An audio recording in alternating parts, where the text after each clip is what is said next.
ఈ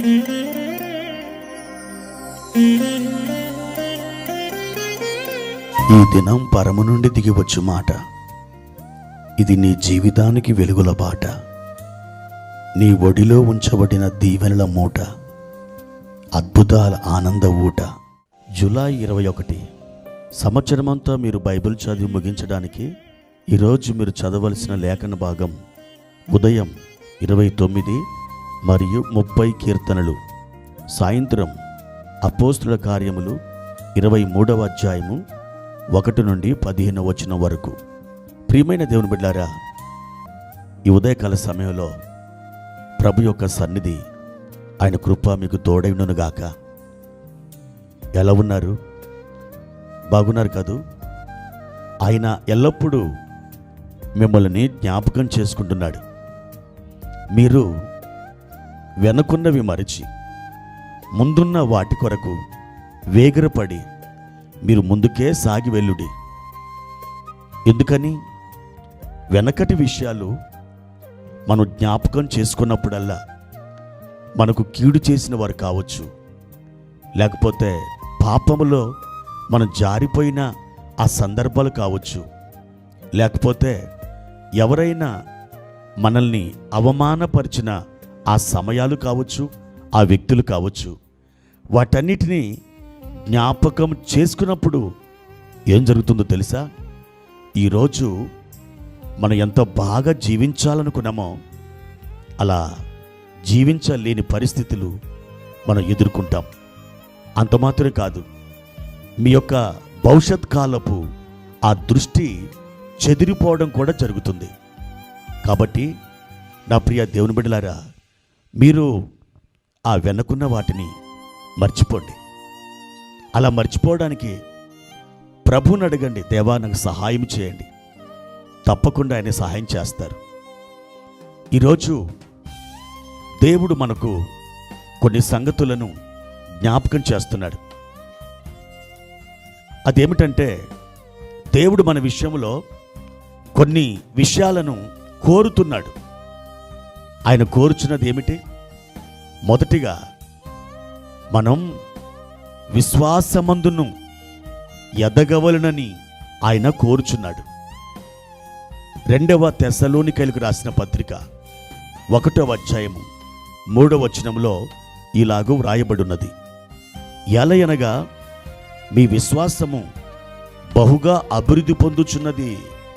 అవును దేవుని బిడ్డలారా, మన విశ్వాసం బహుగా అభివృద్ధి పొందాలని దేవుడు కోరుచున్నాడు.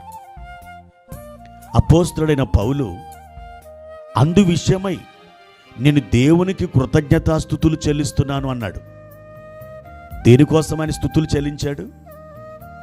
తన ఆత్మీయమైన పిల్లలు విశ్వాసములో ఎదుగుచుండటం ఆయన చూచి దేవునికి కృతజ్ఞతాస్తుతులు చెల్లించాడు.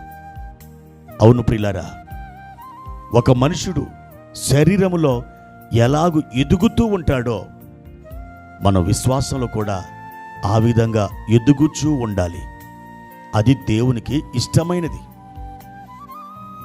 ఏ రోజైనా, ఏ కాలమందైనా నీవు విశ్వాసంలో ఎదగట్లేదంటే దాని అర్థం ఒక మృతమైన జీవితాన్ని నువ్వు జీవిస్తున్నావని అర్థం. కాబట్టి విశ్వాసంలో ఎదగండి. రెండవదిగా, ఆయన మీరు ప్రకాశించాలని కోరుచున్నాడు. చీకటిలో ఉన్న మనల్ని ఆయన వెలుగులోకి తీసుకొచ్చాడు. వెలుగులో నిలబెట్టి ఆయన తన వెలుగుతో మనల్ని వెలిగిస్తున్నాడు. ఆయన వెలిగించాడు. ఇప్పుడు మనం ఏం చేయాలంటే, చీకటిలో ఉన్న ప్రజలకి వెలుగుగా మనం మారాలి. పరలోకమందున్న మన తండ్రిని అన్యజనులు మహిమపరచునట్లుగా మనం వారి ఎదుట ప్రకాశించాలి. అది దేవుడు కోరుతున్న విషయం. ఎప్పుడైతే మీరు అలా దేవుని కొరకు మీరు ప్రకాశిస్తారో, నా ప్రియ దేవుని బిడ్డలారా, మీకేం జరుగుతుందో తెలుసా? దేవునికి మహిమ కలగడం జరుగుతుంది. దేవునికి మహిమ కలుగుతుందంటే మీ పరిస్థితులలో అద్భుతమైన మార్పులు చోటు చేసుకుంటాయి. మూడవదిగా ఆయన ఏమి కోరుచున్నాడో తెలుసా? మీరు క్రీస్తుని ప్రచురపరచవలనని కోరుచున్నాడు.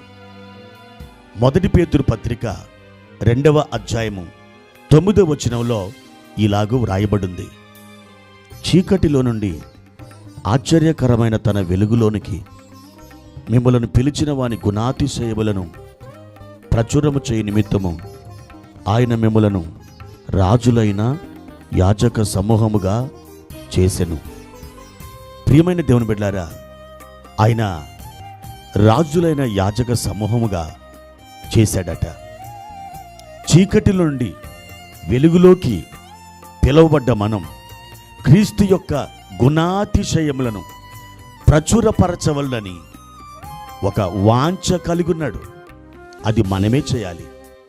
ఆ విధంగా చేయడానికి మీరు ఇష్టపడినట్లయితే దైవ సంబంధమైన అధికారం మీ జీవితంలో మీ హస్తాల ద్వారా, మీ మాట ద్వారా నెరవేర్చబడడం మీరు చూస్తారు. ఇటు గొప్ప ధన్యతను మీరు అనుభవించండి. ఇక 4వదిగా దేవుడు నిన్ను ఏమి కోరుతున్నాడో తెలుసా? నీవు ఆయన సేవ చేయాలని కోరుతున్నాడు. 2000 దెయ్యాలు వెళ్ళగొట్టబడిన ఆ సేన అనేవాడు, ఆ మనుష్యుడు సమాధులలో తిరుగులాడుచు తన్ను తాను గాయపరుచుకొని ఎన్నో నష్టాల పాలయ్యాడు. ప్రభు కనికరపడి అతను బాగు చేశాడు. ప్రభు వెంట రావడానికి అతడు ఇష్టపడినప్పుడు యేసయ్య ఏమన్నాడో తెలుసా? నీవు నీ ఇంటి వారి యొద్దకు వెళ్ళి ప్రభు నీ యందు కనికరపడి నీకు చేసిన కార్యములన్నీ వారికి తెలియచేయుము అన్నాడు. అదేవిధంగా అతడు వెళ్ళిపోయి దెకపోలి ప్రాంతమంతా ప్రకటించాడు. మునుపు నేను ఎలా ఉన్నాను, ఇప్పుడు నేను ఎలా ఉన్నాను, ఇది నా ప్రభు చేసిన కార్యం అంటూ అతడు సాక్ష్యం చెప్పాడు.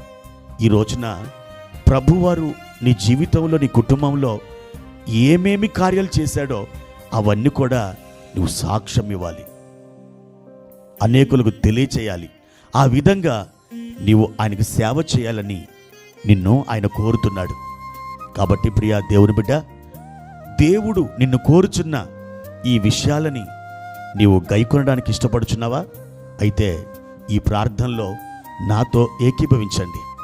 ప్రియమైన తండ్రి, మీ యొక్క అద్భుతమైన నామానికి మహిమ కలుగునుగాక. ఈ ఉదయకాల సమయంలో మేము విశ్వాసమందు ఎదగడానికి మీరు మాకు పిలుపునిస్తున్నారు. మీ పరిచర్య చేయడానికి మమ్మల్ని కోరుచున్నారు. మేము ప్రకాశించడానికి మీరు మమ్మల్ని ఆహ్వానిస్తున్నారు. క్రీస్తు యొక్క గుణాతిశయములను ప్రచురం చేయడానికి ప్రభువా మీరు మమ్మల్ని ఎన్నిక చేసి నడిపిస్తున్నారు. ఆ విధంగా మేము నడుచుకోవడానికి మేము ఇష్టపడుతున్నాం. ప్రభువా మాకు సహాయం చేయండి. ఈ దినమున మేము ఆ విధంగా నడుచుకొని మీ దివ్య నామానికి మహిమ కలుగ చేయునట్లుగా మా ప్రాణాత్మ శరీరములను ఆయత్తపరచుమని యేసు దివ్య నామములో ప్రార్థించి వేడుకుంటున్నాము తండ్రి. ఆమెన్.